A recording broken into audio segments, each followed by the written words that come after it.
3 years ago, on a storm-ravaged night, he had ruthlessly thrown his 6-month pregnant wife out onto the street to welcome his mistress, ignoring her pleas as she knelt until her knees bled.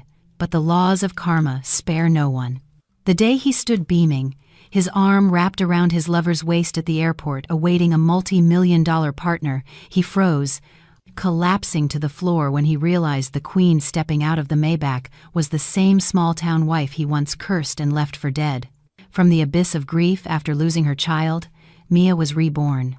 She returned as a powerful CEO, armed with a $70 million verdict to send her ex-husband's entire family to the dark prison of ruin. The sharp click of stiletto heels on the cold marble floor of the VIP lounge at Miami International Airport echoed like a hammer against a drum. Mia lowered her oversized sunglasses, revealing piercing, almond-shaped eyes, expertly lined and shadowed, holding no trace of the sorrow from 3 years prior. Less than 15 feet away, a man in a white suit had his arm around a young woman in a vibrant red dress, laughing boisterously. He leaned in and pressed his lips to the girl's cheek, a cheap, fawning kiss that Mia had once considered a priceless treasure. Mia didn't flinch. She walked straight towards them, the rich, complex fragrance of Le Labo Santal 33 radiating from her, easily overpowering the cloyingly sweet perfume of the other woman. As her shadow passed over them, the man instinctively looked up. The moment their eyes met, the smile on his lips froze, twisting into a grotesque grimace. He snatched his hand from his mistress's waist and stumbled back 2 steps, tripping over an expensive Louis Vuitton suitcase and nearly falling backward. "Mia," he stammered, his face drained of all color as if he'd just seen a ghost rise from the depths of the sea. Mia paused for only a second. She tilted her head, the corner of her mouth lifting in a pitying, half-smile. Then she continued walking, leaving behind a wake of panicked whispers and the shattering of a dead past. The golden December sun of Miami poured down on the lush green palm trees, but it wasn't enough to warm the chill in Mia's heart as she set foot in this city for the first time in 3 years. Her first-class flight from New York had landed on time. Mia adjusted the lapel of her cream-colored blazer, a bespoke piece tailored to perfection, accentuating her slender waist and the powerful aura of a successful businesswoman. She wasn't here for a vacation or to relive memories. She was here to collect on debts of blood and tears. Behind her, her assistant, Kevin, swiftly pulled a silver Rimowa suitcase, reporting in a low voice, "Ma'am, the car from Apex Global is waiting at the VIP exit. Mr. Harrison insisted on taking you to the Serenity Grand Resort to rest before the shareholder meeting tomorrow." Mia nodded slightly, tucking a loose, chestnut-brown curl behind her ear. "All right, Kevin, stick to the schedule. And please, double-check the guest list for tonight's gala at Sunset Point." "Yes, ma'am." The automatic doors of the VIP lounge slid open, and a rush of cool, air-conditioned air mixed with the faint, salty scent of the ocean breeze washed over her. Mia took a deep breath. 3 years ago, the smell of this ocean was the scent of despair and death. Now, it was the scent of rebirth. It was then that the revolting scene caught her eye. Ethan Hayes, her worthless ex-husband, was standing there. He was a little heavier than she remembered, a slight beer belly straining against his suit, his skin weathered from the sun on construction sites. But the white suit was a desperate attempt to look polished and suave. Beside him was Tiffany Monroe, the mistress who had destroyed her marriage, now draped in flashy designer brands, playing the part of a pampered wife. "Hurry up, honey, the sun is killing me. I don't want to ruin my skin," Tiffany whined, her voice so saccharine it made one's skin crawl. "Just a second, babe, I'm looking for the car." "Where the hell is that driver today?" Ethan grumbled, wiping sweat from his forehead, his arm never leaving Tiffany's waist. They were blocking the VIP exit, their luggage scattered carelessly. Mia strode forward, her presence as imperious as a queen's. She had no intention of causing a scene. Her time was money, not to be wasted on the unworthy. But fate, or rather, a cruel sense of irony, had forced them to meet at this very moment. When Ethan saw her and nearly fell, Tiffany quickly steadied him, frowning. "What's wrong with you? Watch where you're going." But Ethan didn't answer. His eyes were wide, glued to the woman before him. It can't be, Mia." In his memory, Mia was the daughter of a poor fishing family from the Keys. She was dark-skinned, perpetually smelling of salt and shrimp, her hands rough from mending nets. She always wore cheap clothes from the night market, flip-flops on her feet, her hair hastily tied in a bun. That provincial woman had once knelt at his feet, begging him not to abandon her and their child on a stormy night. But this woman, her skin was as smooth and white as pearl, her eyes deep and captivating, her lips a seductive, luscious red. The outfit she wore, from the blazer to the shoes to the handbag, he might not know every brand, but he knew its value was more than his entire annual salary. And most importantly, it was her aura, that cool, overwhelming presence, that made people afraid to look her in the eye. How could this be the Cinderella from the fishing village? You are?" Ethan stammered, his voice cracking. Tiffany now looked up, following his gaze. She froze. As a woman, she was more sensitive than anyone to beauty and threat.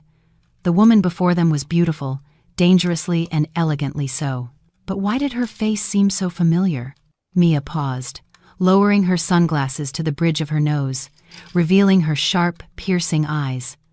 "Move," she said, her voice soft but as cold as ice. 3 words. Just 3 words, but they sent a shiver down Ethan's spine. The voice was more refined, more commanding, but the tone was one he could never forget. "Mia? You're alive?" he blurted out, the stupidest question in the world. Mia's lips twisted into a scornful sneer. "Were you hoping I was dead, Ethan?" The indirect confirmation struck Ethan like a lightning bolt. He stumbled back, his legs tangled. Tiffany, beside him, turned pale. You're his ex-wife." Mia didn't even spare Tiffany a glance. To her, a woman who stole another's husband and reveled in her pain wasn't even worth a look. "Kevin, clear the way," she commanded curtly. The handsome assistant immediately stepped forward, politely but firmly pushing Ethan and Tiffany's luggage aside. "Excuse me, you're blocking the VIP exit. Please make way for our director." At the same time, 2 airport security guards and a senior manager in a sharp uniform hurried over. The manager bowed deeply to Mia. "Miss Sterling, my sincerest apologies for this inconvenience. The Maybach is waiting at gate 1. Please, this way." Mia gave a slight nod and walked on, her grace and composure unshaken, the sound of her heels clicking rhythmically again. She left behind the couple, who stood frozen in the middle of the bustling airport terminal. Ethan watched his ex-wife's retreating back, then looked at the gleaming black Maybach waiting outside the glass doors. He swallowed hard, his throat dry. "Director of what? And a Maybach?" he muttered, his mind reeling. Tiffany gripped Ethan's arm, her sharp nails digging into his flesh. "What are you looking at? Lost your soul?" She probably just latched onto some rich old geezer to get a new life. What could a backwater hick like her ever accomplish? Though she spoke to reassure herself and belittle her rival, a formless anxiety was rising within her. The look in Mia's eyes just now, it held the promise of annihilation. Inside the luxurious car, gliding smoothly through the streets of Miami Beach, Mia leaned her head against the window, watching the familiar rows of palm trees recede. Memories played back in her mind like a slow, cruel film. 3 years ago, in this same city, but in a squalid, damp apartment complex near the marina. "Just sign it. Stop making my son's life miserable, Sharon," Ethan's mother had said, throwing the divorce papers in front of Mia. At the time, she was 6 months pregnant, her belly swollen, her feet and hands puffy from standing all day cleaning fish to support her lazy in-laws. Ethan sat on the sofa, smoking a cigarette, his gaze averted. He didn't dare look at her. "Mom, I'm carrying your grandchild," Mia had sobbed, her hands protectively clutching her stomach. "Ethan, say something. We promised we'd get through this together." "Get through what? How much longer?" Ethan had snapped, his voice filled with frustration. "Look at you. You always smell like fish. You come home and all you do is complain about money. I'm sick of it." Tiffany is different. She can help my career. Her father is a major construction contractor. You're just a burden. His every word was a knife twisting in her heart. So, 4 years of marriage, all her sacrifices, were worth less than a nod from a contractor's daughter. But our child, get rid of it. Sharon had said coldly. "We can't afford to raise it. Sign the papers and get out. Tiffany is moving in soon. I don't want her to see your miserable face." That night, the sky opened up, a sudden tropical storm lashing the city. Mia was thrown out of the house by her husband and mother-in-law with nothing but a single bag of old clothes. She wandered aimlessly, the rain mixing with her salty tears. On a dark, winding coastal road, a truck lost control and came hurtling towards her. The blinding headlights, the screech of tires, and then a horrific impact. Mia was thrown to the side of the road, blood pooling in the rainwater at her feet. She writhed in agony, her hands still trying to shield her belly, her lips whispering, "My baby, save my baby." In her delirium, she saw Ethan's car pass by. He stopped, rolling down the window. She tried to lift a bloody hand to beg for help. He saw her. A flicker of fear crossed his eyes. But then, Tiffany, beside him, pulled his arm and said something. Ethan rolled the window up and sped away. He left her and their unborn child to die in the cold rain. Mia's world shattered in that moment. If it weren't for Mr. and Mrs. Sterling, a wealthy New York couple on vacation who happened to be passing by and rushed her to the hospital, she would have truly died. Her baby, her little angel, did not survive. The doctors said the impact was too severe, compounded by her long-term physical exhaustion. Mia woke up from a 3-day coma. When she learned she had lost her child, she tried to jump from the hospital roof, but Mr. Sterling stopped her. "Dying is easy, my child," he had said. "But the ones who hurt you are still out there, living and laughing. Can you accept that? If you die, your child will be a lost soul, and you will just be another forgotten grave. Live, live to stand above them all." Those words resurrected Mia's dead soul. The Sterlings adopted her, taking her to New York for treatment and education. She changed her name, her appearance. She learned business. She learned about pearls, the Sterling family's legacy. She threw herself into work, 18 hours a day, swallowing her tears, turning her pain into ambition. From an uneducated girl from a fishing village, she became Chloe Sterling, the rising pearl queen in the jewelry world, and the holder of a 30% stake in the new Serenity Grand Resort, soon to be opened in Miami. "Ma'am, we've arrived." Kevin's voice pulled Mia back to the present. She opened her eyes, their gaze now calm and still as a deep lake. The car had stopped before the main entrance of the most magnificent 6-star resort on South Beach. The manager and his staff were lined up to welcome her. Mia stepped out of the car, a perfect, professional smile on her face. "Welcome home, Miss Sterling." She shook the manager's hand, her eyes scanning the grand architecture. Tomorrow, at the grand opening gala, she knew that Monroe Construction, Tiffany's father's company where Ethan worked, would be present as a subcontractor. "Kevin, send a VIP invitation to Mr. and Mrs. Monroe of Monroe Construction. Make sure to specify that their daughter and son-in-law are also invited," Mia instructed, her voice laced with a dangerous edge. "You're planning—" Kevin hesitated. "I want them in the front row. I want them to see clearly where the person they once trampled upon is standing now." Meanwhile, in a modest 3-star hotel not far away, Ethan collapsed onto the bed the moment he entered the room, sweating profusely. The image of Mia at the airport haunted him. "It can't be. That girl is dead." "Maybe it's a twin sister?" he muttered, his hand trembling as he lit a cigarette. He remembered the accident 3 years ago. He knew he had abandoned her. Afterward, he'd heard rumors about a pregnant woman who died in a hit-and-run on the coastal road, her body unclaimed. He was certain it was Mia. Cowardice had stopped him from confirming it, from even setting up a memorial. He had only secretly lit a few sticks of incense at a crossroads and tried to forget. Tiffany emerged from the bathroom, a towel wrapped loosely around her. Seeing her husband's dazed state, she kicked his leg in annoyance. "Are you still thinking about that ghost? I told you. It was probably just someone who looks like her. There are billions of people in the world. It's normal for people to look alike. But the voice, the eyes, and that little scar at the end of her left eyebrow, it's exactly the same," Ethan said, trembling. "Stop it! Don't try to scare me," Tiffany snapped, sitting at the vanity to apply a face mask. "And who cares who she is? What's important is that at the Apex Gala tomorrow, my dad has arranged for you to meet the top executives. I hear the new investor from New York is a big spender. You'd better be on your best behavior. If you can land the furnishing contract for Phase 2, the vice president position is yours." The mention of his career brought a spark to Ethan's eyes, temporarily pushing his fear aside. That's right. He was now the son-in-law of a major construction company's director. His future was bright. An old, provincial ex-wife, whether she was alive or had struck it rich, was still just a woman. He was a man with a solid backing. What was there to be afraid of? "I know. I'll wear the new blue suit you bought me tomorrow."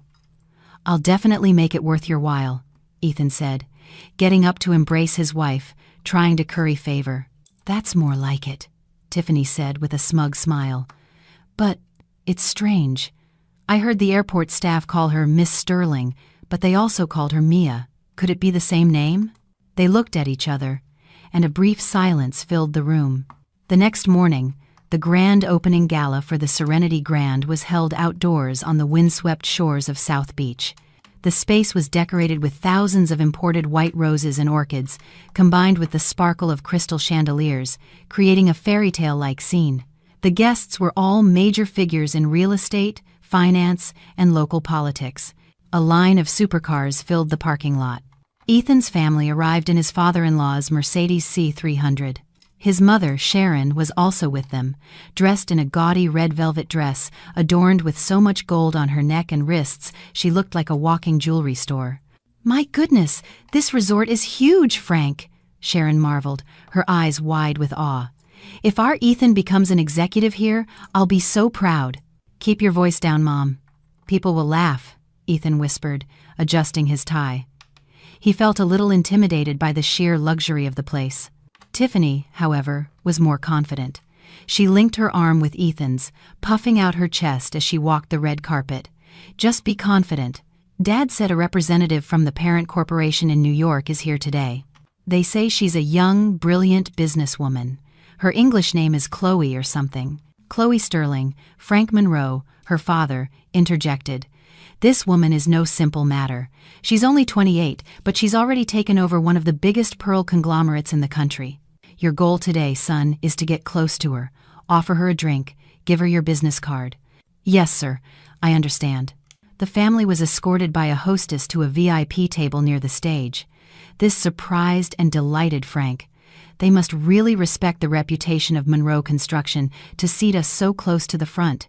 Ethan felt a surge of excitement, looking around for his opportunity. At exactly 6 p.m., the soft music faded, and the stage lights blazed to life. The MC stepped out and announced, "Ladies and gentlemen, and now it is my great honor to introduce the vice chairwoman of Apex Global, the founder of the Sterling Pearls jewelry brand, the woman known as the Pearl Queen, Miss Chloe Sterling, who will deliver the opening remarks." A thunderous applause erupted. From the side of the stage, a woman emerged. She was wearing a black evening gown studded with thousands of Swarovski crystals, a high slit revealing a long, slender leg. Around her neck was a string of priceless black Tahitian pearls, each one large, round, and glossy, reflecting the stage lights with a hypnotic allure. Her hair was swept up in an elegant updo, her makeup subtle yet powerful. The entire hall held its breath at the sight of such stunning beauty. But at table number 1, 4 people were frozen as if turned to stone. The wine glass in Ethan's hand slipped and shattered on the floor. Red wine splattered onto Tiffany's white dress, but she didn't seem to care. Her jaw was slack, her eyes wide as she stared at the stage. Sharon was speechless, clutching her chest, her face ashen. That ghost, Mia. On stage, under the brilliant spotlight, Mia stood before the microphone. She didn't speak immediately. Instead, she let her gaze sweep across the room, finally settling, long and deep, on table number 1. Her eyes met Ethan's panicked stare, piercing through to his dark soul. She smiled, a beautiful smile, like a rose with poisonous thorns. "Good evening, ladies and gentlemen. I am Chloe Sterling, but some of you may know me by my old name, Mia." Her voice, amplified by the powerful sound system, was clear and articulate, each word a death sentence for those below. Ethan felt the world spin. He gripped the edge of the table to keep from collapsing.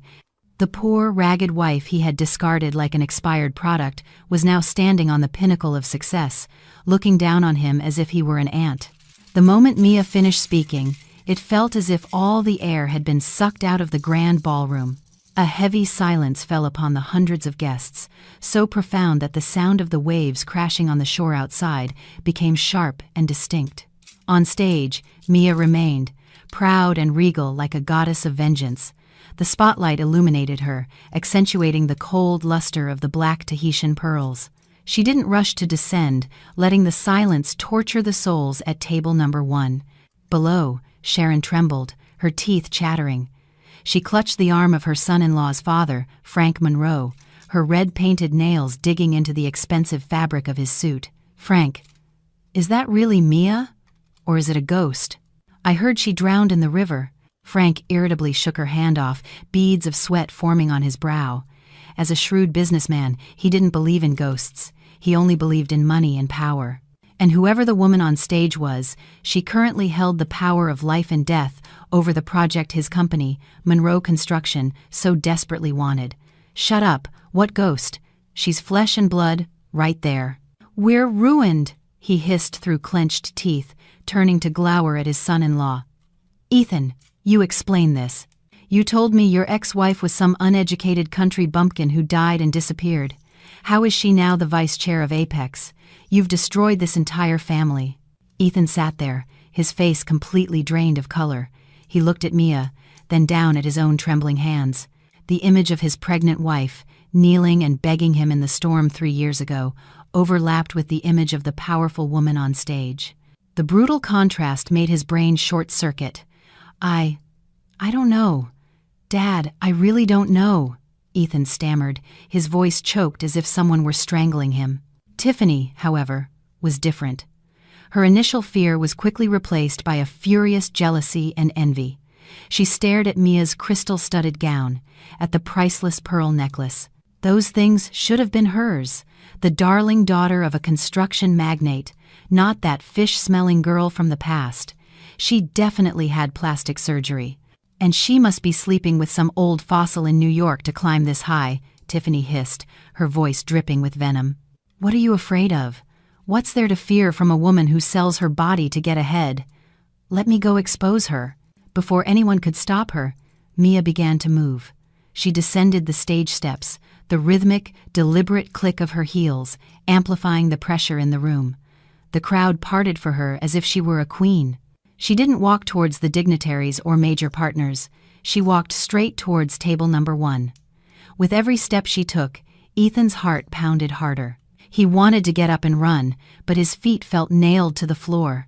Mia stopped directly in front of Ethan. The scent of Santal 33 once again enveloped him, rich and suffocating. She said nothing, simply taking a glass of red wine from a passing waiter's tray and swirling it gently. "Long time no see, ex-husband," Mia began, her voice as smooth as velvet but as sharp as a razor. "You look worse than I imagined. Life with the new wife must be hard." Ethan swallowed, forcing a smile that felt like cracking plaster. "Mia, when did you get back? Why didn't you let me know? After all, we were once husband and wife." "Husband and wife?" Mia let out a short, contemptuous laugh. "Are you even worthy of using those words? As I recall, 3 years ago, you and your mother threw me out like a bag of trash. Do you remember? It was raining so hard that night."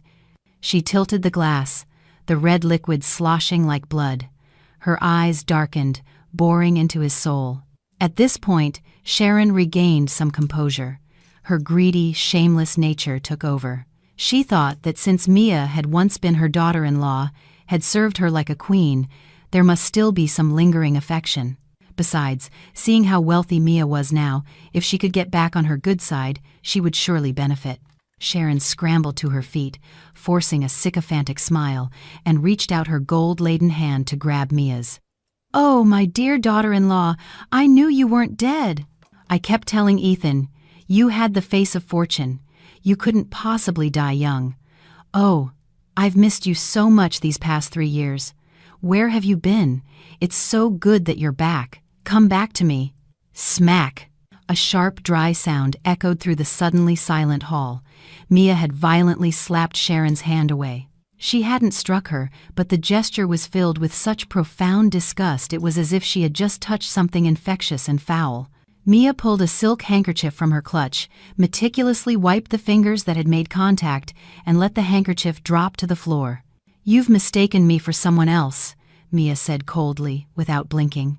"I don't have a mother, and I certainly don't have the kind of mother-in-law who would force her 6-month pregnant daughter-in-law out onto the street to die.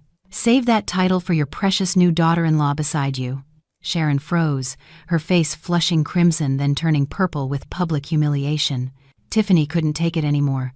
She slammed the table and shot up, pointing a finger at Mia. "What's with the attitude? Don't think wearing some designer clothes makes you a princess. You're still just a fishmonger at heart. How dare you be rude to your mother-in-law?"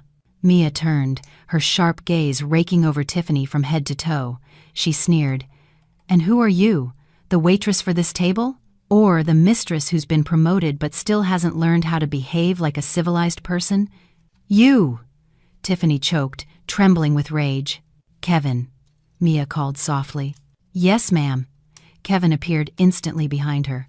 "This guest seems to have lost her composure, and it's affecting the party's atmosphere. Please review the guest list. I recall Apex only inviting distinguished partners, not people who lack basic etiquette." Kevin nodded and signaled to 2 towering security guards. Seeing the situation escalate, Frank Monroe quickly stood up to intervene. He knew if his daughter was thrown out now, Monroe Construction would lose all face and, more importantly, any chance of a partnership. "Miss Sterling, please, calm down," Frank said with a fawning smile. "My daughter is young and foolish. She doesn't know any better. Please forgive her. I am Frank Monroe, Director of Monroe Construction. We greatly admire your talent and hope to collaborate on the Serenity Grand project." Mia looked at Frank, her eyes showing a flicker of calculation. She knew this old fox well, an opportunist who would sell his soul for profit. Every project Monroe Construction handled was notorious for cutting corners and using substandard materials. It was his money that had enabled Ethan to abandon her, but if she kicked them out now, the show couldn't go on. She wanted to give them hope, let them climb as high as possible before kicking the ladder out from under them. Mia smiled, a perfect but soulless social smile. "Ah, Mr. Monroe. I've heard Monroe Construction is quite famous in Miami."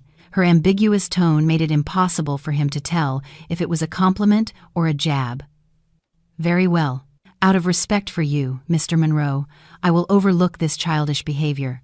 But I hope there will be no more marketplace brawls at my party." With that, she raised her glass towards Frank in a silent warning, then turned and walked away, leaving Ethan's family standing there, some relieved, some seething with humiliation. Frank turned and slapped Tiffany hard across the face. "Shut your mouth! Do you want to get us all killed? Do you know who she is? She's the investor. If you ruin my business deal, I'll throw both you and your husband out on the street." Tiffany clutched her cheek, tears welling in her eyes, looking resentfully from her father to her husband. Ethan could only hang his head in silence. He was afraid of Mia and afraid of his father-in-law. He realized that on this chessboard he was the most useless pawn. The gala was torture for Ethan.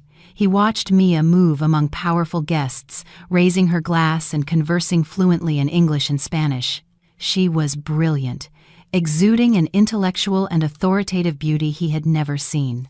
He remembered the old days when she would be in the kitchen, the smell of fish stew clinging to her hair. He had despised her then, thinking she was unworthy of him, a construction engineer. But now, the gap between them was a chasm. He was just a grain of sand beneath her feet. Yet, a vile thought began to fester in his mind. After all, she had once loved him deeply, sacrificed everything for him.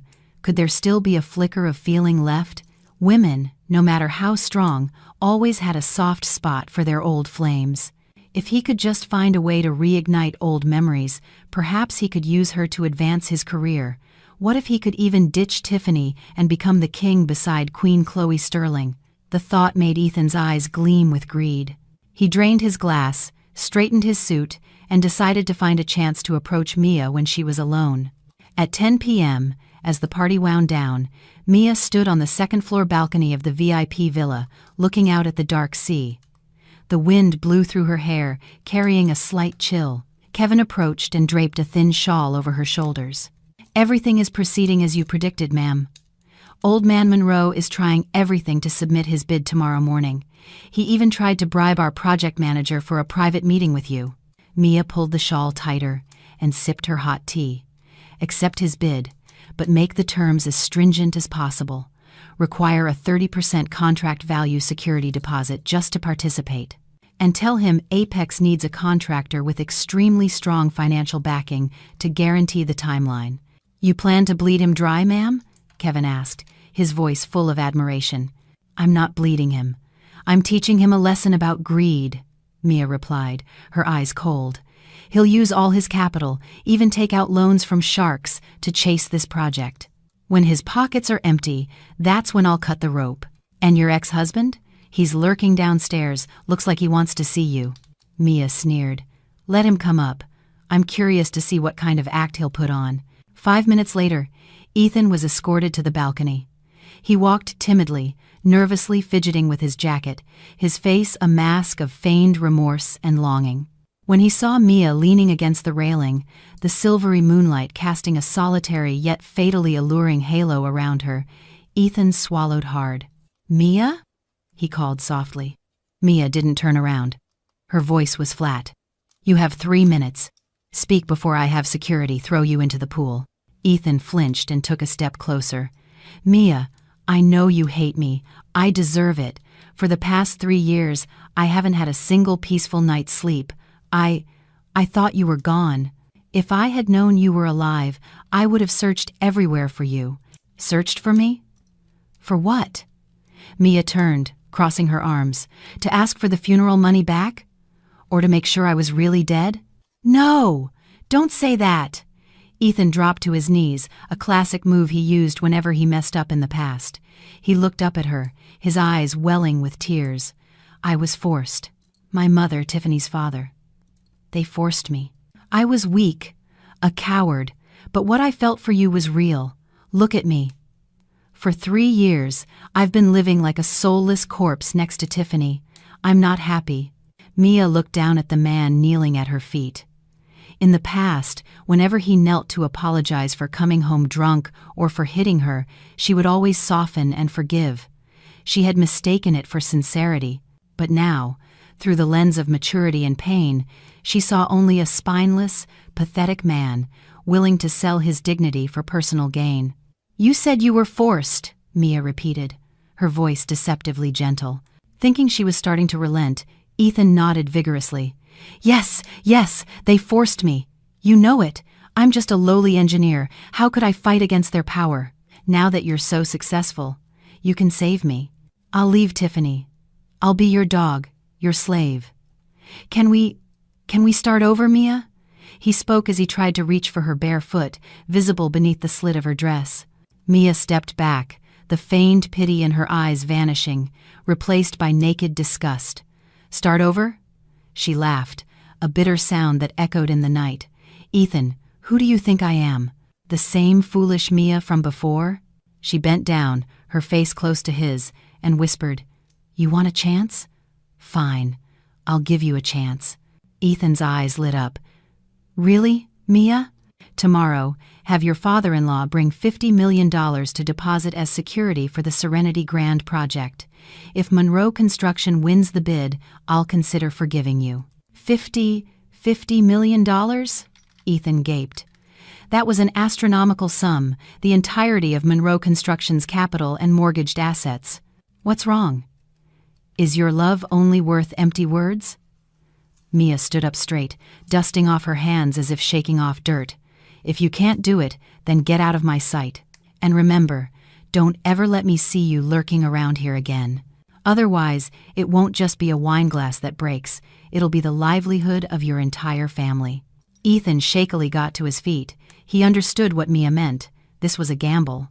If Monroe Construction won this billion-dollar project, $50 million would be a small price, and he would have it all: wealth, status, and perhaps even Chloe Sterling's forgiveness. But if they lost? I'll try. Wait for my news, Ethan said, then shuffled away, his mind already scheming how to convince his father-in-law to mortgage everything. He had no idea he was digging his own grave, and the grave of his new family. Mia watched his retreating back, her eyes as cold as the night dew. Kevin. Yes, ma'am. Prepare the legal documents. As soon as Monroe Construction transfers the deposit, activate the contract's breach clause regarding their past performance failures. I want Monroe Construction to declare bankruptcy within a month, and that $50 million will be frozen indefinitely. Understood, ma'am. A ruthless move, Kevin commented, but there was no criticism in his voice, only obedience. Ruthless? Mia looked up at the moon. Compared to killing an unborn child and leaving your wife for dead, what is this little bit of money? She placed a hand over her lower abdomen, where the scar from the emergency surgery still ached whenever the weather turned. My child, she thought. Watch Mommy collect this debt for you. The atmosphere at Apex Global was tense. Contractors lined up to submit their bids, but top priority was given to Monroe Construction. Following Chloe's unspoken directive, Frank Monroe and Ethan entered the VIP conference room, carrying briefcases, their faces a mixture of excitement and anxiety. Mia sat at the head of the table, spinning a Mont Blanc pen. Today she wore a pristine white pantsuit, her hair pulled back in a high ponytail, looking sharp and dynamic. Good morning, Miss Sterling, esteemed executives. Frank Monroe bowed, his shirt already damp with sweat. Last night, Ethan had spun a tale of Mia's lingering feelings, claiming this was a test, that the project was a gold mine. Frank, with his bottomless greed, had decided to bet the farm. He had mortgaged his mansion, his land on Star Island, and even borrowed from loan sharks to scrape together the $50 million in cash. Please, have a seat. Mia gestured to the chairs opposite her. I've reviewed your company's profile. Monroe Construction has experience, but your scale is smaller than what AGP requires. However, she paused, glancing at Ethan, who sat meekly beside his father-in-law. He looked at her with pleading eyes. I appreciate your enthusiasm, especially from Mr. Hayes here, a very dedicated employee. Frank Monroe beamed. Yes, my son-in-law is very passionate. He said Miss Sterling is a fair person who values talent. All right, let's get straight to the point. Mia pushed a thick contract across the table. This is the preliminary agreement. Clause 8. Party B. Monroe Construction will deposit $50 million into a designated escrow account immediately upon signing to guarantee performance. If there are any delays or violations of any technical standards outlined in the appendix, this amount will be forfeited in its entirety. Frank picked up the pen, his hand shaking slightly. $50 million was a huge sum. Miss Sterling, this violation clause seems a bit strict, doesn't it? Technical standards can be so subjective. Are you scared, Mr. Monroe? Mia raised an eyebrow, her tone challenging. AGP is an international corporation. We operate on a 6-star standard. If you're not confident in your abilities, you can withdraw right now. There are dozens of contractors out there waiting to pay the deposit. Seeing his father-in-law hesitate, Ethan nudged him. Sign it, Dad. This is a once-in-a-lifetime opportunity. Miss Sterling promised she'd make things easier for us. Frank looked from his son-in-law to the powerful, implicitly promising gaze of Mia. Greed won over fear. He gritted his teeth and signed his name with a flourish. Fine. I'm all in. Mia watched the signature on the paper, a faint smile playing on her lips. The scratch of the pen sounded as sweet as music. It was the sound of the gates of hell opening for his family. Congratulations, Mr. Monroe. The funds must be in the account by noon today. She stood, shook his hand perfunctorily, then turned to Ethan. And congratulations to you, Ethan. You've completed your mission perfectly. Ethan grinned foolishly, thinking he was being praised. He didn't realize the mission Mia referred to was that of a sacrificial pawn leading his entire clan to their doom. As the conference room door closed behind them, Mia turned to Kevin. Call the building inspectors and the market regulation authorities. Send them the evidence of Monroe Construction using counterfeit materials on the Seville Hotel project last month. And notify the bank to prepare for debt collection as soon as things go south. Yes, Your Majesty. Kevin smiled, closing his laptop.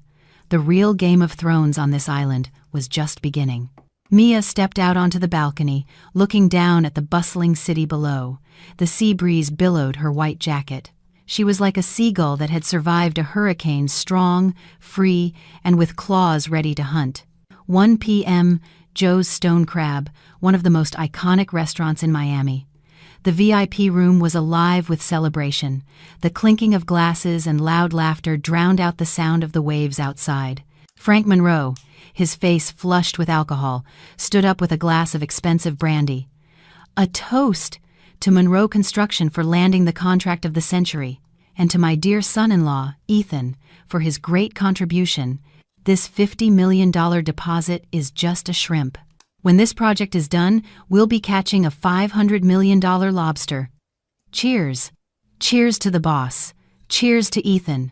The key employees and relatives cheered along, ecstatic, as if they had just won the lottery. Ethan sat beside his father-in-law, his face glowing with the intoxication of victory. He loosened his tie, feeling on top of the world. He glanced at Tiffany beside him.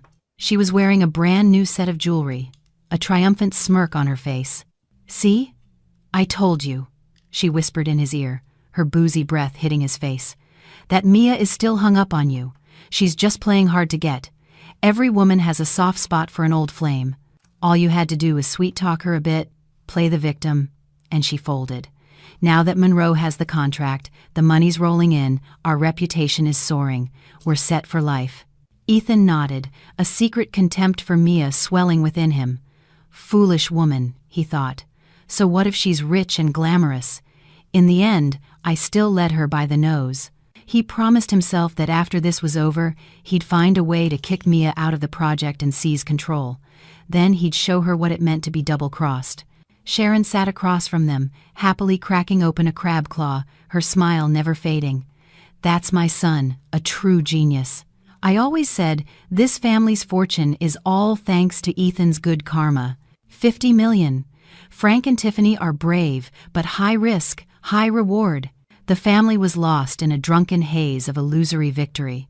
They had no idea that at the very moment they raised their glasses, on the other side of the banking system, an account freeze had just been activated.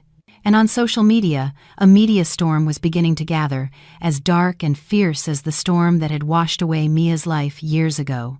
2:30 p.m. Frank Monroe's phone on the table began to ring incessantly. The shrill, urgent sound shattered the joyous atmosphere. Frank frowned at the caller ID. It was his chief accountant. "Hello? What's so important you have to call now?" "We're celebrating," Frank barked. A panicked, distorted voice came from the other end. Sir, we're finished. We're really finished." "What's finished? What are you talking about?" Frank yelled, silencing the room. "The account. The $50 million we transferred to the bank for the AGP guarantee. It's been frozen. The bank said there's an emergency freeze order due to suspicion of illicit funds and a breach of the credit agreement." "What?" Frank shot up from his chair, knocking it over. "What the hell are you saying? That was loan money, mortgage money. How could it be illicit?" Before he could recover, Ethan's phone also buzzed violently. It was a friend who worked as a journalist. "Ethan? Dude, get online. Now. Your father-in-law's company is on the front page. That Seville hotel balcony collapse from last month? They found evidence that Monroe Construction used fake rebar and concrete mixed with sea sand. The Economic Crimes Unit is on it. They're heading to your office to search the place right now."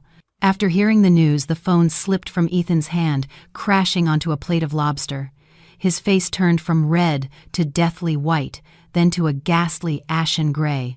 Dad, Ethan stammered, pointing at the wall-mounted TV broadcasting the afternoon news. On the screen, a grim-faced anchor read the breaking story. "We have breaking news.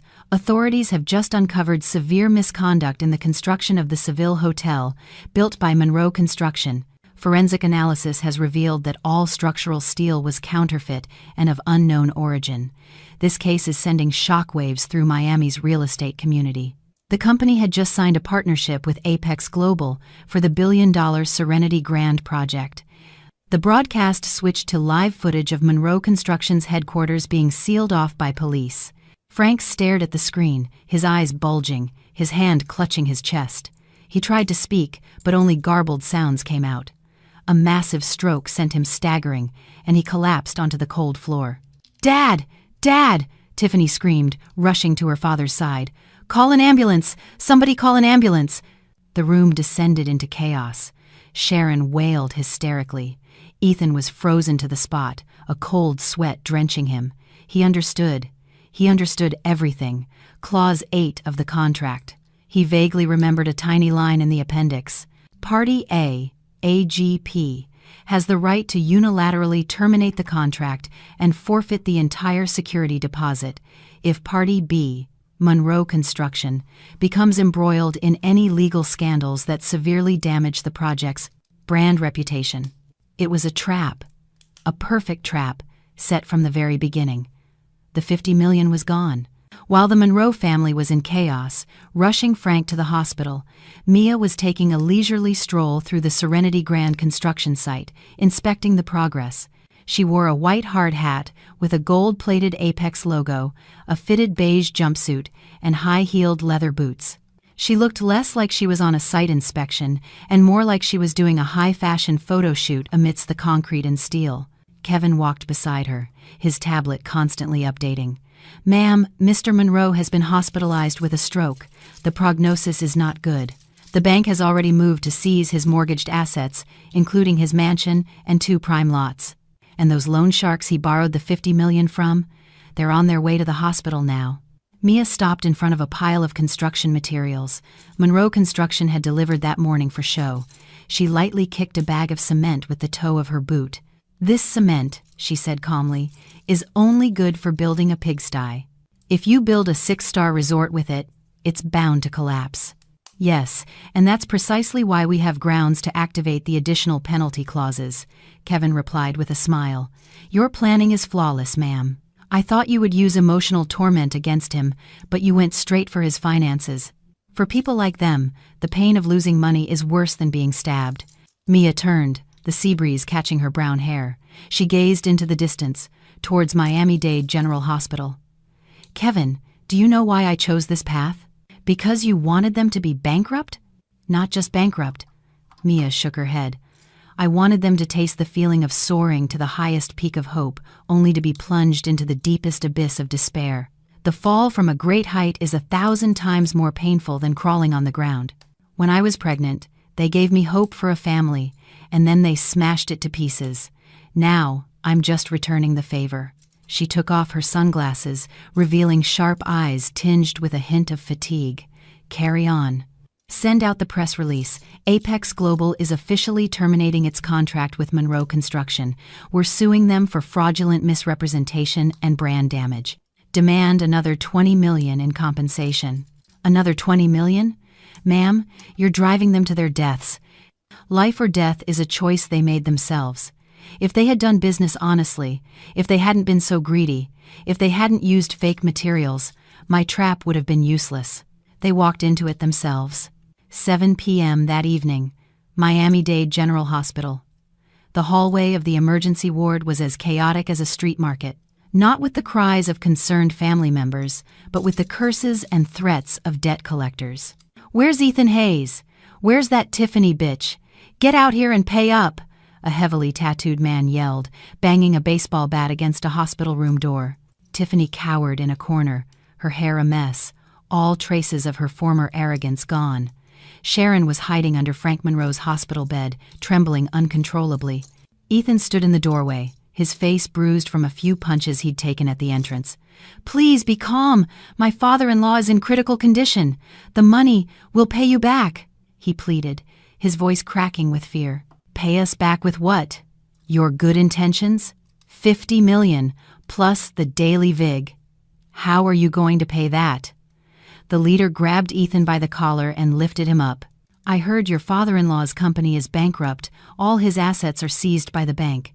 The only thing I can take now is your lives to settle the debt." "No, please don't." Tiffany scrambled out, kneeling and hugging the man's leg. "Please, spare my family. I have my husband. He's a great engineer. He'll work to pay you back." "An engineer?" The leader scoffed, spitting on the floor. I heard Apex kick this loser to the curb, and he's been blacklisted in the entire construction industry for aiding and abetting fraud. Not even a dog would hire him now. He kicked his leg out, sending Tiffany sprawling backward. Her head hit the edge of the bed, and blood began to flow. "Tiffany!" Ethan screamed, trying to rush to her side, but two thugs held him back. Just then, the familiar click of stiletto heels echoed from the end of the hall. The sound, strangely, had enough authority to make the enraged gangsters pause. A group of tall, imposing bodyguards in black suits and sunglasses appeared, parting the crowd. In the center, walking calmly, was Mia. She wore the same elegant outfit from earlier, now with a long black trench coat draped over her shoulders. She looked like a mafia boss. The gangster leader squinted. "Who's this? You looking for trouble?" Mia didn't answer him. She walked past the chaos and straight into the hospital room. She took in the scene of devastation.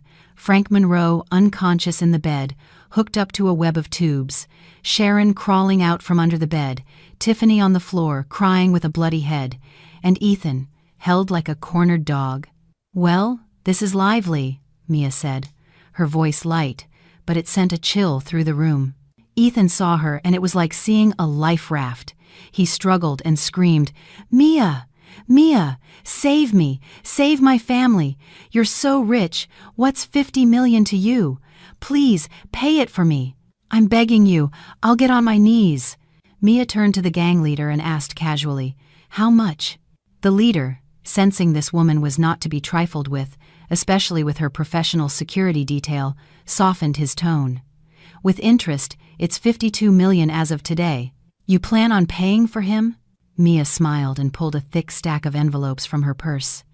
Ethan and Tiffany's eyes lit up with a flicker of hope, but Mia didn't hand the money to the gangster. She walked up to Ethan and one by one threw $100 bills in his face. The green notes fluttered down onto the dirty hospital floor. "Here's $5,000 for Mr. Monroe's hospital bills. Consider it my final act of charity for the man who was almost my father-in-law." Then she turned to the gang leader. "As for the $52 million debt, that has nothing to do with me. You can do what you need to do, just try not to commit murder inside the hospital. I just came by to inspect the results." "What?" Ethan was stunned. You came here just to laugh at me?" "No." Mia shook her head, her gaze as sharp as a dagger plunging into his heart. "I came to tell you a few truths. The person who sent the evidence about the Seville hotel to the police? That was me. The person who put the $50 million penalty clause in the contract? Also me. And the person who bought up Monroe Construction's bad debt from the bank for pennies on the dollar so I can be the one to foreclose on the house you're living in? Still me." Every word was a sledgehammer blow to Ethan's head. He crumpled to his knees, completely broken. "Why? Why are you so cruel? Do you want to kill my entire family?" he screamed in despair. Mia bent down and whispered in his ear, just loud enough for him to hear. "Cruel? Compared to you leaving your wife and child to die on the side of the road, what I've done today is merciful. I only took your money. You took the life of my child. A debt of blood can never be repaid with money." She stood up straight, adjusted her coat, and turned to leave. "Let's go, Kevin. The stench of failure in here is overwhelming." "Yes, ma'am." Mia walked out of the room, leaving behind the desperate sobs of Tiffany, the curses of Sharon, and the pathetic pleas of Ethan, all mixed with the sickening thuds of the debt collector's fists. Sitting in the Maybach, as it pulled away from the hospital, Mia didn't feel the triumph she expected. Instead, an unfamiliar emptiness filled her. Revenge was done. So what? Would her child come back to life? Would the scars on her heart ever heal? She looked out the window as it began to rain. The heavy drops streaked down the glass, blurring the city lights, just like on that fateful night 3 years ago. "Kevin, don't go back yet. Drive to the old beach in Homestead," Mia ordered, her voice hoarse. "But ma'am, it's pouring." "Just go." The car stopped at the deserted beach. Mia got out, ignoring Kevin as he ran after her with an umbrella. She walked barefoot on the wet sand, letting the rain soak her designer clothes and wash away her makeup. She stood before the vast, roaring ocean and let out a single, piercing scream. The scream tore from her lungs, releasing all the pain and grief she had suppressed for 3 long years. "My baby! Mommy did it! I made them pay! But why does it still hurt so much? Why do I still miss you so much?" She collapsed onto the sand, sobbing, her tears mixing with the salty rain. The powerful, cold businesswoman was gone, leaving only a grieving mother, a betrayed wife, utterly alone in the world. Just then, a warm coat was unexpectedly draped over her shoulders. A strong hand grasped her arm and pulled her to her feet. Startled, Mia turned. Through the white sheet of rain, she saw a strange man. He was wearing a white shirt, soaked through and clinging to his muscular frame. He had a rugged face and deep-set eyes that looked at her with concern, but not pity. "Are you done crying? If you are, then get up and move on. The ocean is cold at night. If you die out here, no one's going to avenge you." The man's deep, warm voice cut through the sound of the waves. "Who are you?" Mia asked, defensively stepping back. "Just a passerby," he answered curtly, then pushed a black umbrella into her hand. "Take this. Don't get sick. Your enemies aren't all gone yet. If you fall ill, who's going to continue the fight?" With that, he turned and ran off into the rain, leaving Mia standing stunned with the umbrella and his coat, which still held a strange warmth. She watched his retreating figure. Who was he? Why did he show up here, at this exact moment? And what did he mean? Your enemies aren't all gone yet? Her intuition told her this game was not over. The fall of Ethan's family was just the beginning.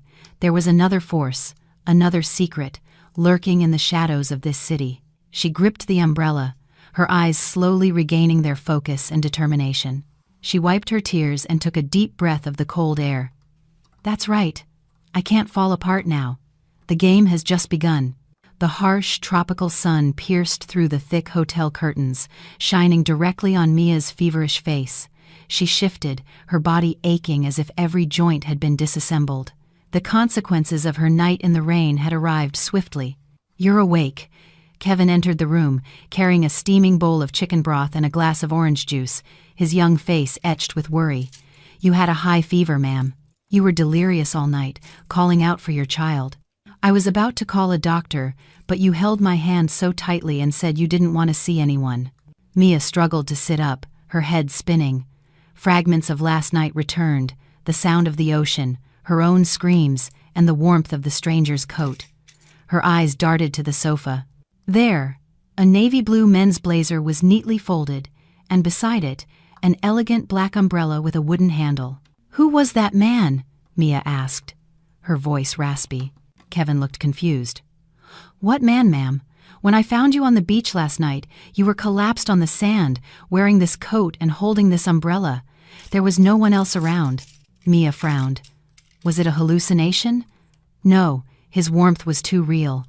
The scent of cedarwood and cool tobacco still lingered faintly in the room. "Never mind," Mia waved her hand, taking the orange juice. "What's the situation outside?" Kevin set the broth down, his expression turning serious. He opened his iPad, swiped through several news sites, and handed it to her. "It's just as you predicted, ma'am. But a cornered animal fights back harder than we thought. Look." On the screen was a live stream with hundreds of thousands of viewers. The star of the video was none other than Tiffany. She sat in a squalid-looking motel room clearly staged with a white, blood-stained bandage wrapped around her head.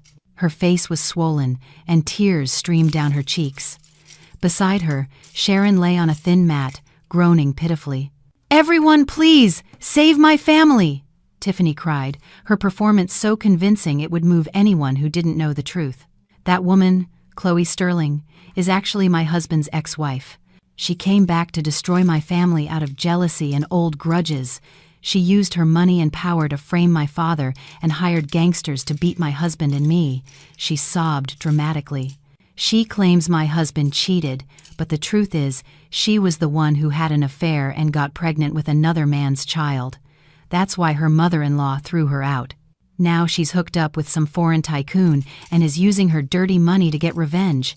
Look at us. Our family is ruined." The comment section was a battlefield.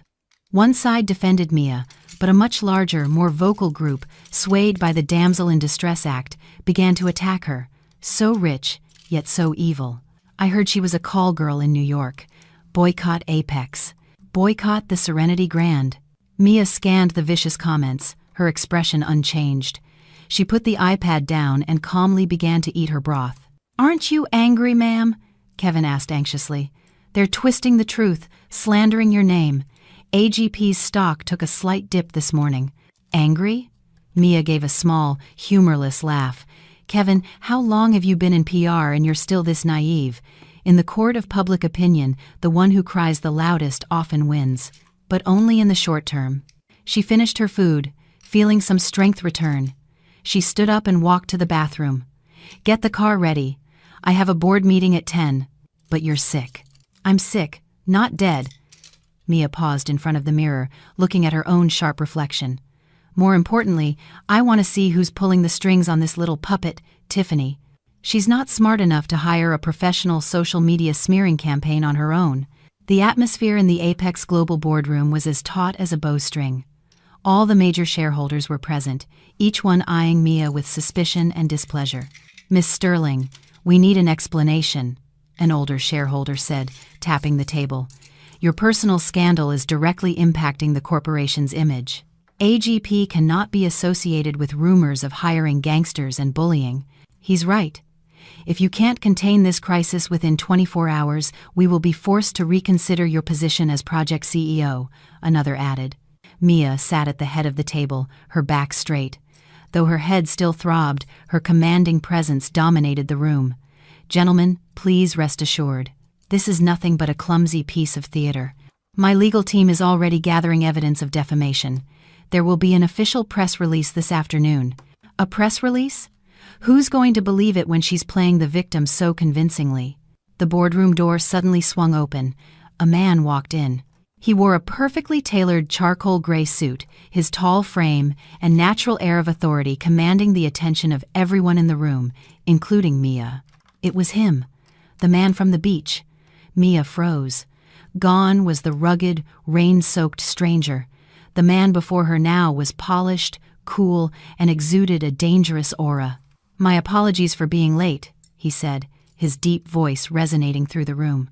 He ignored everyone else and walked straight to the empty chair beside Mia, the seat reserved for the new senior strategic advisor appointed by the parent company, whom she had yet to meet. He pulled out the chair, sat down, and turned to Mia, the corner of his mouth twitching into a barely perceptible smile. "Hello, Miss Sterling. Or should I say, the girl who likes to cry in the rain." Mia quickly regained her composure, hiding her shock. "You are everyone." The chairman's voice came through the video conference screen. "This is Damian Blackwood, our new strategic advisor. He represents Stonebridge Capital Partners, the new strategic investor who funded the project this morning." A murmur went through the room. Stonebridge Capital was a titan in the investment world. Damian's presence meant AGP's position was stronger than ever. Damian nodded to the room and placed a file on the table. "Regarding the PR crisis you're all so worried about, I've already handled half of it." He signaled his assistant to turn on the projector. A flowchart of financial transactions and recovered text messages appeared on the screen. "The person pulling Tiffany Monroe's strings is none other than our main competitor, Titan Realty. They paid her $500,000 to stage this drama and tarnish AGP's reputation right before our grand opening." Damian used a laser pointer to highlight a name. "And this man, Leo Vance, Titan's marketing director, is the one who transferred the money and sent Tiffany the script." The room was silent. Mia turned to Damian, her eyes filled with surprise and admiration. She had suspected a third party, but she never imagined this newcomer could uncover the truth so quickly and precisely. "Why did you help me?" she whispered. Damian turned to look deeply into her eyes. They were so close she could smell the familiar scent of cedarwood from the night before. "I'm not helping you," he replied, just loud enough for her to hear. "I'm protecting my investment, and I don't like seeing women cry. Especially stubborn ones like you." His half-joking, half-serious words made Mia's heart skip a beat.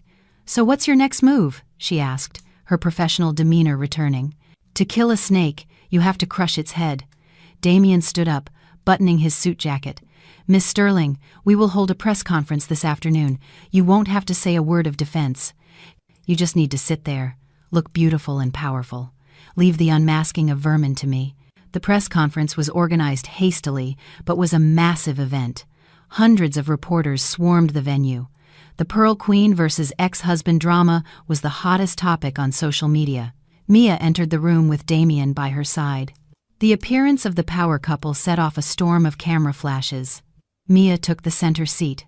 She wore a simple white dress, minimal makeup, and no extravagant jewelry, projecting an image of elegance and innocence, a stark contrast to the evil woman persona Tiffany was peddling.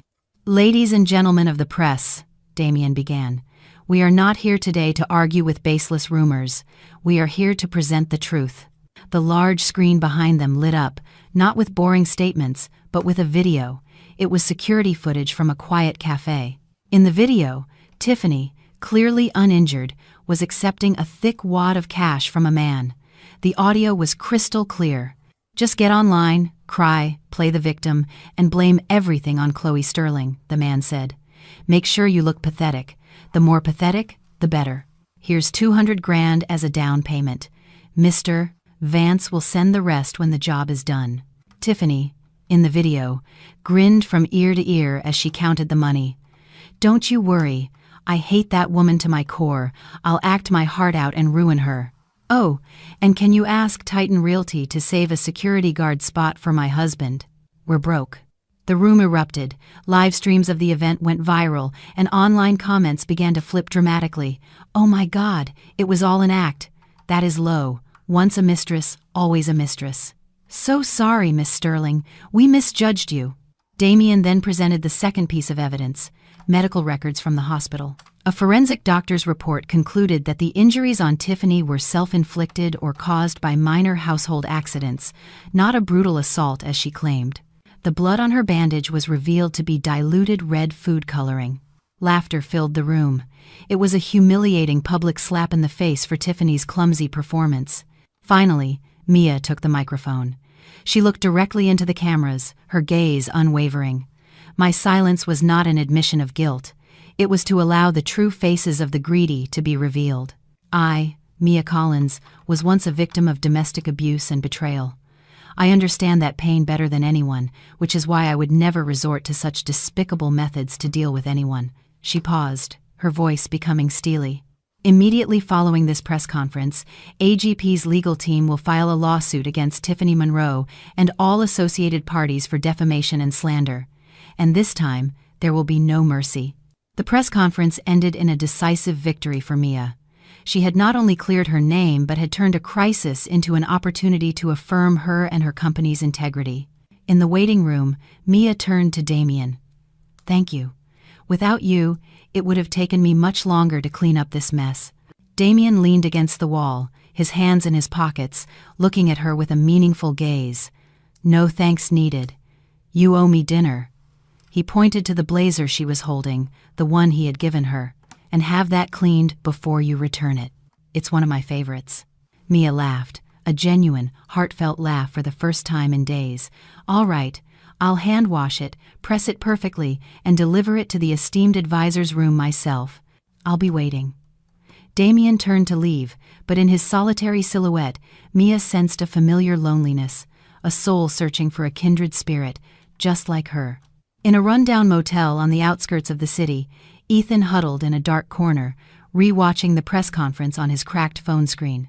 The light illuminated his gaunt, unshaven face, giving him a haunted look.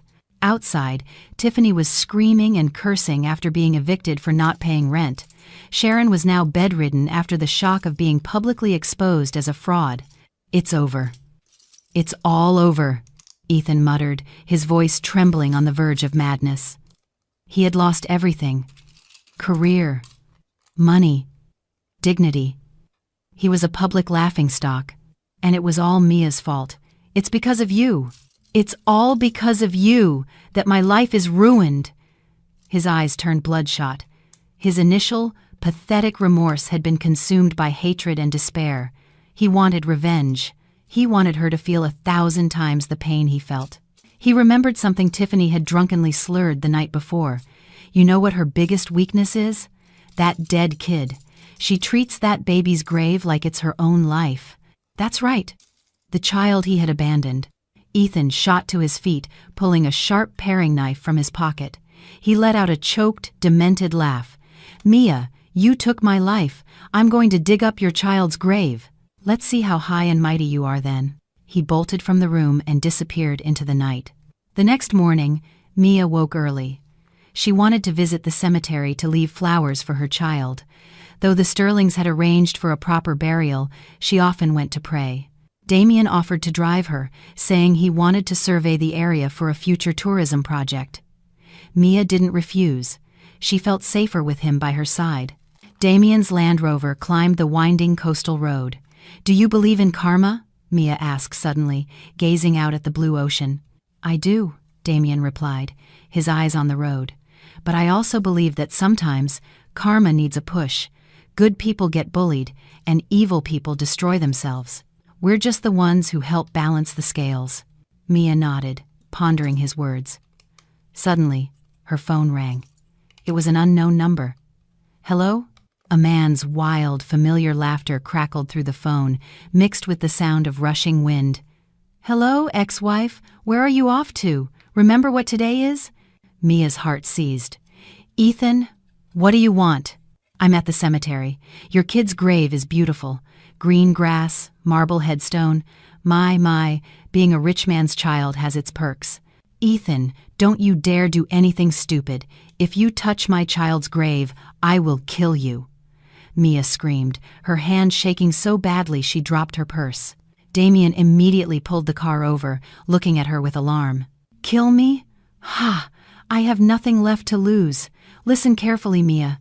You have 30 minutes to get here, alone, and bring $10 million in cash. If you call the cops, or bring that boyfriend of yours, I will smash this headstone to pieces, dig up the coffin, and throw it in the ocean for the fish. And I mean it." "Don't! I'm begging you. I'll be right there. Just don't touch my baby." Mia burst into tears, her strength completely crumbling. The line went dead. "What happened?" Damien grabbed her shoulders. "Calm down and tell me." He's at my baby's grave. He wants $10 million. He's threatening to destroy it." Mia sobbed, her face ashen. Damien's eyes darkened, flashing with a murderous intent Mia had never seen before. "That bastard," he gritted out. "Get in. We're going." "But he said to come alone." "You go there. I'll have a way. Trust me. Today, I'm going to show him what hell on earth really looks like." Damien slammed his foot on the gas. The SUV roared to life like a savage beast, leaving a trail of dust in its wake. At the quiet hilltop cemetery, Ethan stood beside the small white grave, a crowbar in one hand. He checked his watch, his crazed eyes fixed on the single road leading up the hill. He had no idea this would be the final and greatest mistake of his pathetic life. He had touched a dragon's reverse scale and awakened the demon sleeping inside Damien Blackwood. The Land Rover roared like a wounded animal, tearing through the salty sea air as it sped up the winding road to North Point Cemetery. The speedometer needle shot past 80 miles per hour, but Damien showed no signs of slowing down. In the passenger seat, Mia braced herself, her hands gripping the safety belt so tightly her knuckles were white.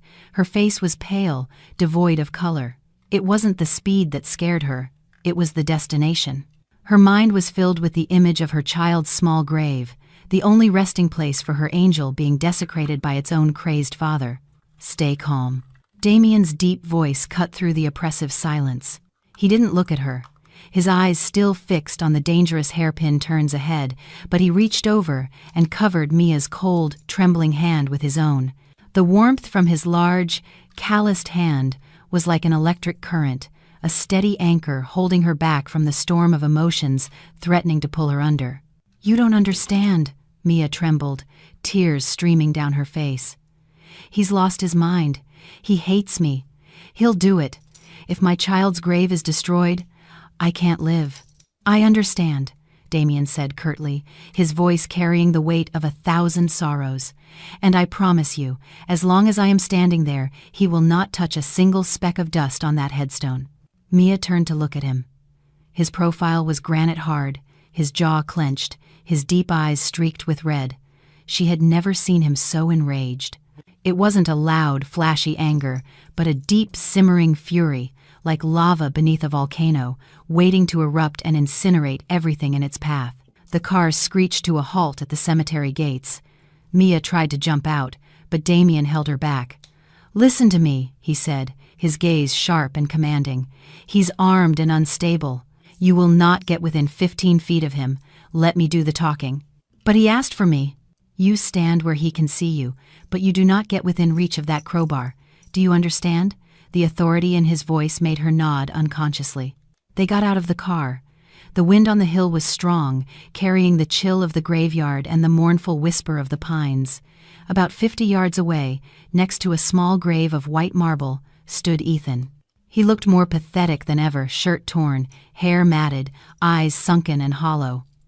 In his hand, he held a rusty crowbar, its tip resting on the nameless headstone.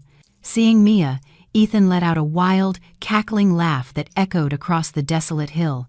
"You came! I knew you couldn't abandon this little burden." He raised the crowbar threateningly. "Where's the money? Where's my $10 million?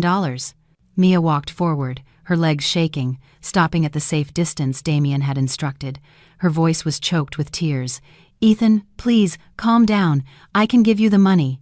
Just put the crowbar down. That's your child." "My child?" Ethan screamed, his face contorted with rage. "It's dead. It was just a lump of blood. Don't you dare preach morality to me. My life is ruined because you got pregnant with it. If you had just gotten an abortion, if you had just divorced me sooner, my mother wouldn't have pushed me. Tiffany's family wouldn't have tricked me." His cruel words were daggers in Mia's heart. She couldn't believe the man she once loved could say such monstrous things about his own flesh and blood. You're an animal," she cried out. "An animal? Yeah, I am. So what?" Ethan's eyes bulged as he swung the crowbar wildly. "I've lost everything. My company, my house, my wife, my mother is paralyzed. I have nothing left to lose. Today, I get the money, or you'll all pay." He glared at Damien, who stood silently behind Mia. "Who's he? I told you to come alone. Did you bring your new boyfriend to laugh at me?"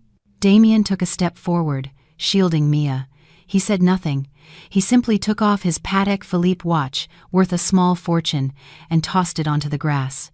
Then he slowly removed his blazer, loosened his tie, and rolled up his sleeves, revealing muscular forearms etched with veins. His movements were calm, deliberate, and terrifying. What are you doing?" Ethan stammered, backing away. "I'm here to teach you one final lesson," Damien said, his voice ice cold. "A lesson on being a father." "Don't come any closer. I'll smash it," Ethan shrieked, raising the crowbar to strike the grave. "No!" Mia screamed, lunging forward, but Damien was faster. In the split second that the crowbar began its descent, Damien moved like a blur.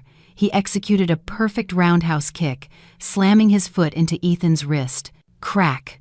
Ethan screamed in agony as the crowbar flew from his grasp, clattering on the stone path. Before he could react, Damien grabbed him by the collar and slammed him to the ground. Ethan tried to fight back, but Damien was on top of him, his knee pinning Ethan's chest, knocking the wind out of him. "You like money, huh?" Thwack! A brutal punch landed squarely on Ethan's face, sending blood spurting from his nose. "You like threatening women?" Thwack! A second punch, harder than the first, connected with his cheekbone. "You like desecrating the graves of children?" Thwack! Thwack! Thwack! Damien became a vessel of pure, controlled rage, raining down punches on Ethan's face. Each blow was a release of fury, not just for Mia, but for a deep, hidden pain of his own. Ethan, who had started by struggling and cursing, soon went limp, his face a swollen, bloody mess. Mia stood frozen, horrified. This wasn't the sophisticated advisor she knew. This was a warrior dispensing brutal justice. But when she saw Ethan start to convulse, she rushed forward and grabbed Damien's arm. "Damien, stop! You'll kill him. Don't ruin your life over trash like him." Her voice, her touch, broke through his rage. His fist stopped inches from Ethan's face. His chest heaved, and the red haze in his eyes slowly receded as he looked at Mia's tear-streaked face. He let go of Ethan and stood up, coldly brushing the dust from his pants. Ethan lay on the ground, gasping for air, a broken, bloody heap. "Get out," Damien said, his voice low and deadly. "If I ever see you near here again, I won't use my fists. I'll bury you myself." Just then, the wail of police sirens grew closer. Kevin had called them the moment they left. 2 cruisers sped up the hill, and officers quickly subdued the unresponsive Ethan, cuffing him and hauling him away. As they shoved him into the car, he shot one last look at Mia, a look of hatred, but also of pure terror. The cemetery was quiet again. Mia knelt by her child's grave, her trembling hands wiping away the dirty footprints Ethan had left on the marble. Her tears fell, soaking into the earth. "Mommy's sorry. I'm so sorry I let him disturb your sleep." Damien came and knelt beside her. He said nothing, simply taking out his own handkerchief and gently wiping the remaining smudges from the headstone. It began to rain, a sudden downpour. They took shelter under the eaves of the groundskeeper's shed. Their clothes were disheveled and muddy, but the silence between them was comfortable and peaceful. Damien lit a cigarette, the smoke veiling his sad eyes. "Why were you so angry?" Mia finally asked. "It felt like you hated him even more than I do." He was quiet for a long moment. "Do you know why I invested in this project, in this city?" Mia shook her head. 5 years ago, Damien began, his voice heavy, "I had a family. My wife was a kind schoolteacher. We had a 4-year-old daughter. One night, they went out to buy a birthday cake.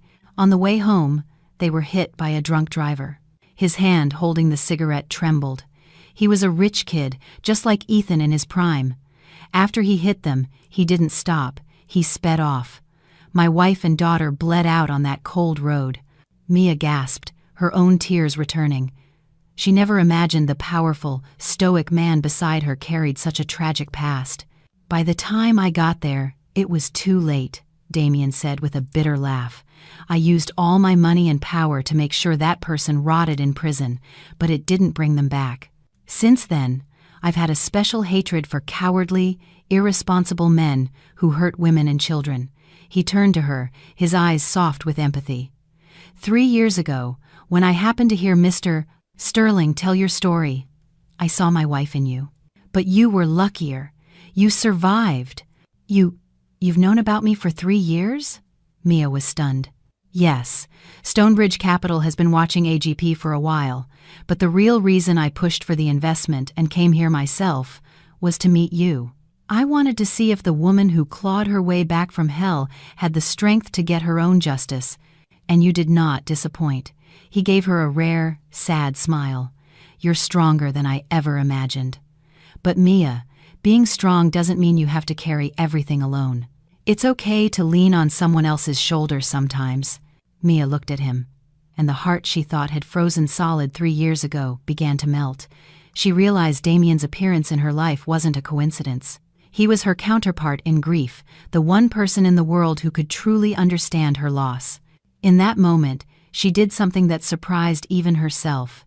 She leaned over and rested her head on his strong, steady shoulder.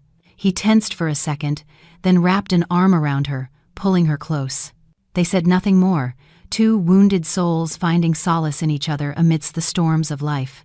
A week later, Ethan Hayes stood trial. The courtroom was packed. Ethan, his head shaved, looked like a broken old man. Tiffany was there, but as a witness for the prosecution, having turned on him completely to save herself. Sharon was absent, having suffered another stroke that left her permanently disabled and alone in a state-run nursing home. Mia sat in the front row, with Damien beside her. The judge delivered the verdict. For fraud, extortion, desecration of a grave, and assault, Ethan Hayes was sentenced to 20 years in prison and ordered to pay $70 million in damages to Apex Global and Mia Collins. The gavel fell, ending Ethan's life of freedom. As he was led away, he looked at Mia one last time, his eyes filled with a hollow, bottomless regret.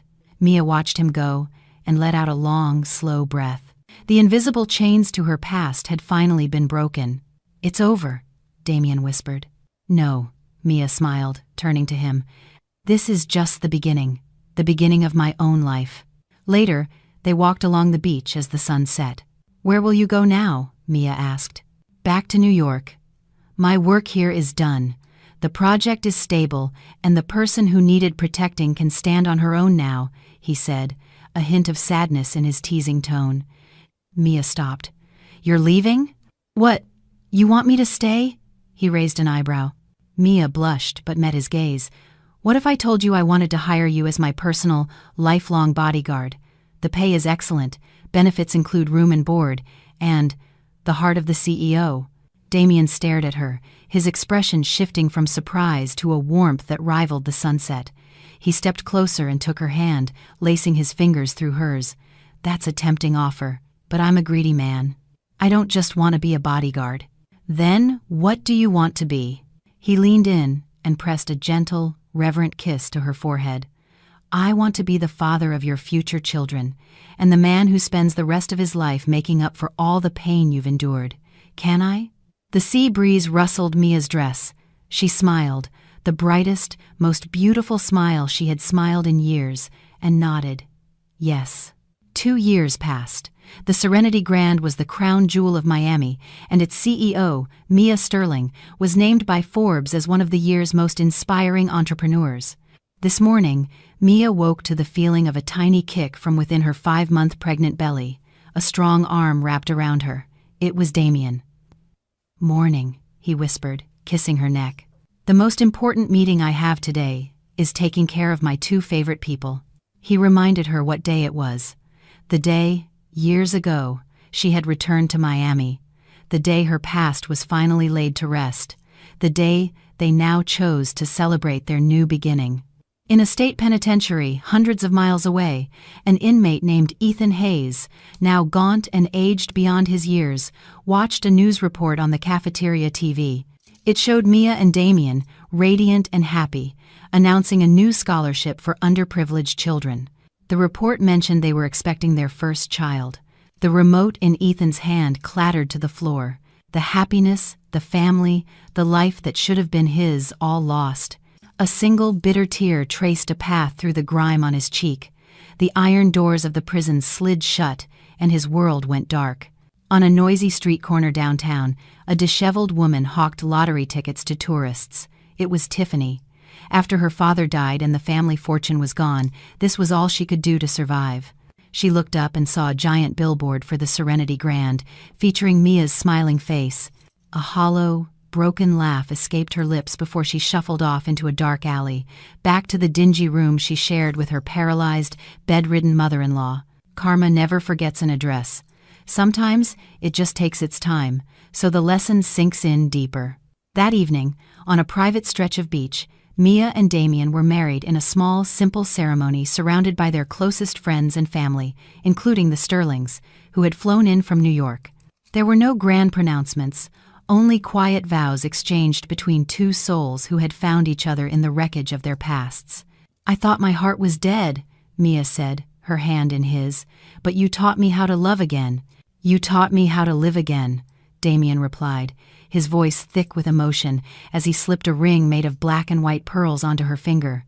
He then knelt and kissed her swollen belly. Hello, little one. We promise to give you the happiest family in the world. Later, they drove to the cemetery. The sky was full of stars. They stood before the small, peaceful grave, now surrounded by fresh flowers. Mia placed her wedding bouquet on the headstone. Hello, my angel, she whispered. Mommy is so happy today, and I want you to meet your new daddy. He's a wonderful man. Damien placed a hand on her shoulder, his presence a warm comfort. Rest easy, little one, he said softly. I'll take care of your mom and your little brother or sister for you. You'll always be our family's guardian angel. Mia leaned her head against his shoulder, tears of release flowing freely. You know, she said, I used to come here filled with so much hate, but today, I feel light. I realize the greatest revenge isn't seeing your enemies suffer. It's seeing yourself happy. When you live your life fully and brightly, the shadows of the past have no choice but to fade away. Damien kissed the top of her head. You're right. Now, let's close this chapter and start writing our new one. As they walked away from the past and toward the glittering city lights, Mia knew her life was like a pearl formed around a grain of painful sand. Through years of being layered with blood and tears, it had finally become something precious and beautiful. Happiness wasn't a destination. It was the journey, a journey of forgiveness, of strength, and of the unwavering belief that after every storm, the sun will, eventually, shine again.